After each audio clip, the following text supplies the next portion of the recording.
अनोले ग्राम पंचायत भवन नसीराबाद निर्माण को विरोध उच्च न्यायालय निर्देश को बेखातिर करिबारु मेली बांधिले लोके। भोगराई ब्लॉक अन्यतम सीमांत पंचायत हेउची अनोलिया पंचायत निर्माणाधीन नूतन कार्यालय गृह मूलगा अनोलिया रे करानो जाई नसीराबाद रे हेबाकु नै विरोधर स्वर उठिछि।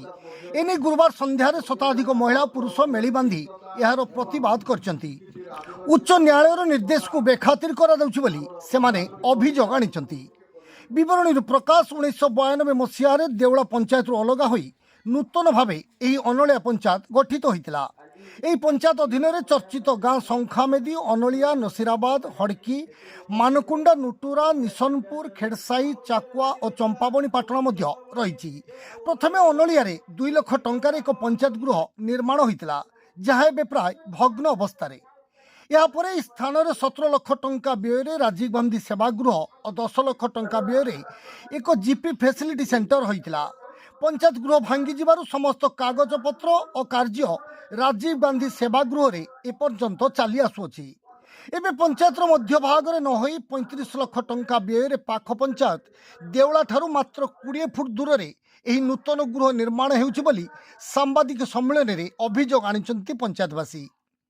एबेर सरपंच संगीता राणी महांती निज गाँव को जीवा रास्ते यह निर्माण करुछंती बोली लोके मत प्रकाश करथिले। एनी समिति सदस्य अंजलि पाढ़ी समेत गाँवर प्राय 10 जन व्यक्ति उच्च न्यायालय जनस्वार्थ मामला दायर करिबा परे एप्रिल 20 तारिख में न्यायालय पक्षर मामलार शुणाणी करी निर्माणाधीन कार्य उपरे रहितादेश जारी करा जायछि। तेबे तुरंत यह निर्माण कार्य को बंद करा जाय मूल स्थान अनोलिया ठारे पंचायत भवन निर्माण करा न गले पंचायतवासी तरफ एक आंदोलनात्मक पदक्षेप ग्रहण करा सहित राजरास्ता को ओह्लाइबे बोली समाजसेवी घनाश्याम पाढ़ी समिति सभ्या अंजलि पाढ़ी पूर्वतन समिति सभ्या नमिता पाल समाजसेवी तपन पात्र कालीचरण पाल सुधांशु महांती कान्हूचरण जेना दीपक कुमार गिरी प्रताप महांती रवींद्र गिरी प्रमुख चेतावनी दैछंती। तपन कुमार पात्र घर खेड़साई पंचायत कार्यालय सामाजिक सम्मेलन देखो आमर पंचायत अनोलिया ग्राम रे पंचायत थिला किंतु ये 2 वर्ष पूर्व जो बीजेपी सरकार आसी से माने बलपूर्वक भाव अनोलिया पंचायत जोटा पंचायत ऑफिस थिला से माने अन्यत्र आमर नसराबाद मौजा को स्थानांतरित करुचंती। एथिरे आमर बीडीओ महाशय एवं पीओ आरआई समस्ते सहयोग करुचंती।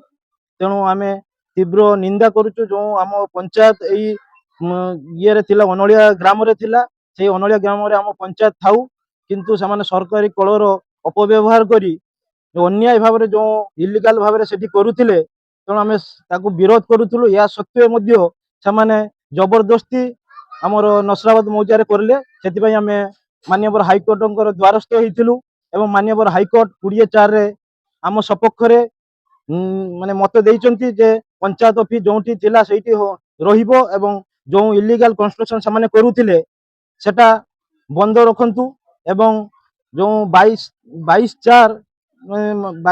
जून ले सामान को समन करिसंती जे सामाने एफआईआर हेबे। तेणु आमे माननीय हाईकोर्ट पाखरे आमे माने कृतज्ञता जणाउछु जे सामाने हमरो एई पंचायत ऑफिस टा सेठी जो इलीगल कंस्ट्रक्शन होउथिला सेटा बंद रखिया पई अनुमति देइचंती। सेति आमे हाईकोर्ट पाखरे कृतज्ञता जणाउछु। मुई एक्सपीएस मेंबर नमिता पाल कहूची आम पंचायत ऑफिस अनोलिया ग्राम रे थिबा बेले हमर सरपंच महोदया से जबरदस्ती आम पंचायत ऑफिस टाको नसराबाद ग्राम को नहीं नुआ करी करूछन तांको सहित सहयोग करछंती आम वीडियो सर तहसील सर ता पीओ माने समस्त सहयोग करे सेठी करछंती। आमे घर विरोध करूथुलु आम हाईकोर्ट ऑर्डर मुताबिक आमे जून 22 जा स्टे ऑर्डर दिया हिची तापर जा हाईकोर्ट विचार करिवे ताही आमे तो आमे चाहूछु घर विरोध हो आम पंचायत ऑफिस आम अनोलिया ग्राम रे ही थाउ। मो ए ग्राम रो युवक संघ विषय मु रहउची किंतु ए पंचायत लागि आज को ए जते दिन हमर बीजेपी सरकार आसीबा गतरो 10 वर्ष भीतर जिमती 5 वर्ष न होइतला एबे 2 वर्ष भीतर समान जे डबल इंजिन सरकार आसीबा तो तांकर माने इमतिका माने बदमाशी चलची जे हम बहुत दुखित। तेणु पंचायत ऑफिस आमर अनोलिया थिला अनोलिया रहिबो एथि पई आमे सरकार को आगे अनुरोध करुचु नचेत आम समस्त ग्रामवासी एवं समस्त मिसी आम पंचायत आंदोलन करूँ। ଆଜ୍ଞା ମୋ ନାଁ ଘନଶ୍ୟାମ ପାଢୀ, ମୁଁ ଜଣେ ସମାଜସେବୀ। ନେଳି ବାନ୍ଧିବାର କଥା ଆଜ୍ଞା ଦେଖନ୍ତୁ, 2014 ମସିହାରେ ଅନଳିଆ ଗ୍ରାମ ପଞ୍ଚାୟତରେ ପଞ୍ଚାୟତ ଅଫିସ ଫିକ୍ସେସନ ହେଇଥିଲା ହାଇକୋର୍ଟଙ୍କ ଦ୍ୱାରା ଅନଳିଆ ଗାଁରେ। ତେଣୁ ଅନଳିଆ ଗାଁରେ ଏଠି ପଞ୍ଚାୟତ ଅଫିସ ଅଛି, ଆପଣଙ୍କର ରାଜୀବ ଗୃହ ଅଛି। 2014 ମସିହାଠୁ ଏଠି ସୁଚାରୁ ରୂପେ ପଞ୍ଚାୟତର କାମ ଚାଲିଥିଲା ବେଳେ ଏବେ ଆପଣଙ୍କର 2025 ଅକ୍ଟୋବର ମାସରେ 35 ଲକ୍ଷ ଟଙ୍କା ଗୋଟେ ଗଭର୍ଣ୍ଣମେଣ୍ଟ ଦେଲେ, ଯୋଉଟା ଆପଣଙ୍କର ନୂଆ ପଞ୍ଚାୟତ ଭବନ ନିର୍ମାଣ ପାଇଁ। ପଞ୍ଚାୟତ ଭବନ ଯେହେତୁ ପଞ୍ଚାୟତ ଫିକ୍ସେସନ ଅନଳିଆରେ ହେଇଛି, ଏଇଠି ହବା କଥା, କିନ୍ତୁ ସରପଞ୍ଚ ଏବଂ ବିଡିଓ ତଥା ଆଉ କିଛି ତାଙ୍କର ଲୋକମାନେ ଅଛନ୍ତି ଯୋଉମାନେ ଗୋଟେ କୃତ୍ରିମ କରିକିରି ତାକୁ ନେଇକିରି ପଞ୍ଚାୟତ ଅଫିସରୁ 3 କିଲୋମିଟର ଦୂର ନସରାବାଦ ଗାଁରେ, ଯୋଉଟା ନସରାବାଦ ଗାଁରେ ସେଟା ହରଦାସପୁର ମୌଜା ଦୌଳା ମୌଜା ପାଖ ଗୋଟେ ସାଇଡରେ ନେଇକିରି ସେ ଘରଟାକୁ ଆରମ୍ଭ କରୁଛନ୍ତି। ଆମେ ତାଙ୍କୁ ବାରମ୍ବାର ଲେଖିକିରି ଦେଲୁ, ଅଭିଯୋଗ କଲୁ, କହିଲୁ, ନେହୁରା ହେଲୁ, କିନ୍ତୁ ଯେହେତୁ ସେମାନେ ଶୁଣିଲେ ନାହିଁ, ତାଙ୍କର ବଳ ପ୍ରୟୋଗ କରିବା ପାଇଁ ସେଠାରେ ଜବରଦସ୍ତି କରୁଛନ୍ତି।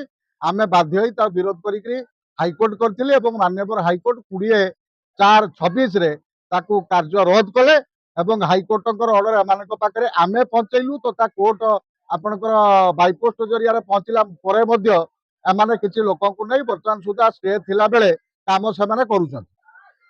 ତେଣୁ ଏଇଭଳିଆ ତାଙ୍କର ଆଚରଣକୁ ଆମେ ବିରୋଧ କରୁଛୁ ଏବଂ ଆଜିର ମିଡିଆ ବନ୍ଧୁମାନଙ୍କୁ ଡାକିବାର ଉଦ୍ଦେଶ୍ୟ, ଏମାନେ କେମିତି ଭାବରେ ଆଇନକୁ ଉଲ୍ଲଂଘନ କରିପାରନ୍ତି, ହାଇକୋର୍ଟଙ୍କର ନିର୍ଦ୍ଦେଶକୁ ମଧ୍ୟ ଉଲ୍ଲଂଘନ କରିପାରନ୍ତି, ଏଇଟା ମିଡିଆ ଜରିଆରେ ସରକାରଙ୍କ କାନକୁ ଏବଂ ପ୍ରଶାସନର ବଡ ଅଧିକାରୀଙ୍କ କାନକୁ ଯିବାର ଆବଶ୍ୟକତା ରହିଥିବାରୁ ଆଗାମୀ ଦିନରେ ପୁଣି ଆମେ ହାଇକୋର୍ଟଙ୍କ ଦ୍ୱାରସ୍ଥ ହେବୁ ଏବଂ ପୁଣି ଥରେ ଆମେ ବିଦ୍ରୋହ କରିବୁ। ତା ଦରକାର ପଡ଼ିଲେ ଆମେ ରାସ୍ତାରୋକ କରିବୁ। ବାଲେଶ୍ୱର ଜିଲ୍ଲା ଭୋଗରାଇରୁ ସ୍ୱରିଶ ପଣ୍ଡାଙ୍କ ରିପୋର୍ଟ, ଜିଟିଭି ଓଡ଼ିଆ। ପ୍ରିଣ୍ଟ ମିଡିଆର ସମସ୍ତ ବନ୍ଧୁମାନଙ୍କୁ ମୁଁ ହାର୍ଦ୍ଦିକ ଅଭିନନ୍ଦନ କରୁଛି ଏବଂ ଆଜିର ଏହି କାର୍ଯ୍ୟକ୍ରମକୁ